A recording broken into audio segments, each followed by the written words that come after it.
a quick video about how-to on this thing. We're going to start with the outside of this. Right now it's hooked up. You can see we got three things mainly. There's the chain here, there's the electrical connection, and then we have the main hitch. This is the front jack that goes down, the main wheel that kind of drops down. You know, it just kind of locks in with this spring-loaded bolt that holds it in place, and then you crank that as needed. Once you crank that in place, it can be lifted off of the hitch.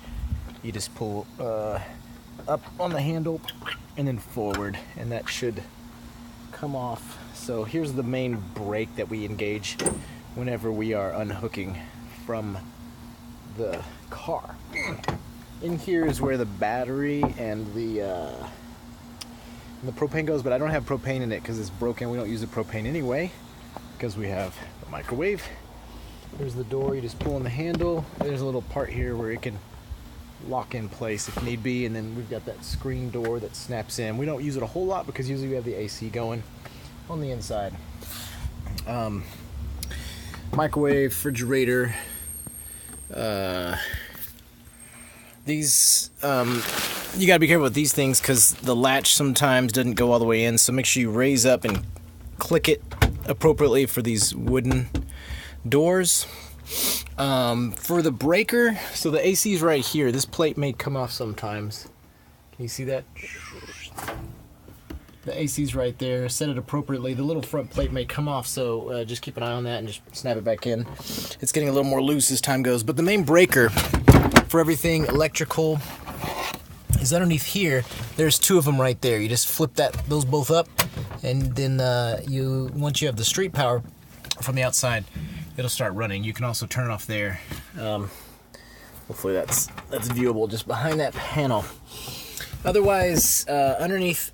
Right now we got the bed and it's down in the bed mode. Bed is made mode.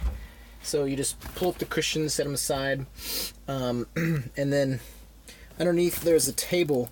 If you just set your foot on the bottom bar here and just rock it forward, it'll rock towards your knees and then set straight up into a full seated position. And then to bring it back down, you kind of reverse that. There'll be a pin that you pull out of place, so it'll come down, a little pin that locks and keeps it in the standing upright mode, just so that goes up and down. So when in doubt, just pull it towards you, it'll stand up, and then look for a pin to put it back down. The main thing to keep an eye on in here, as it's 10 years old, so stuff's happening, but what I'm trying to keep it on is this shade. We put it down at nighttime. Maybe I'll have it down for you ready whenever you jump in here.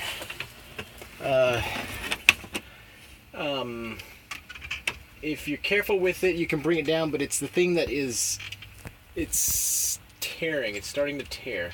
So keep an eye on that. Over there in the corner, right over there, it's starting to pull away from the main metal bracket that holds it in. So if you just find the position you want it in, bring it down. It's spring-loaded like those old school 70s window shutters, window shade things.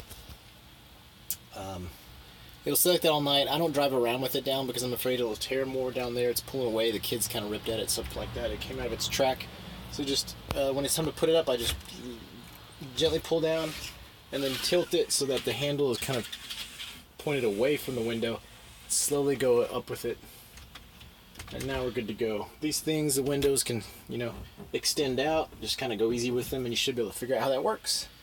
Otherwise, there's a couple things around. There's like a fire alarm and an O2 sensor, but there shouldn't be any carbon dioxide in the trailer at all because we don't really have propane hooked up. But hey, why not have one anyway? So it's under there along with a couple of flashlights.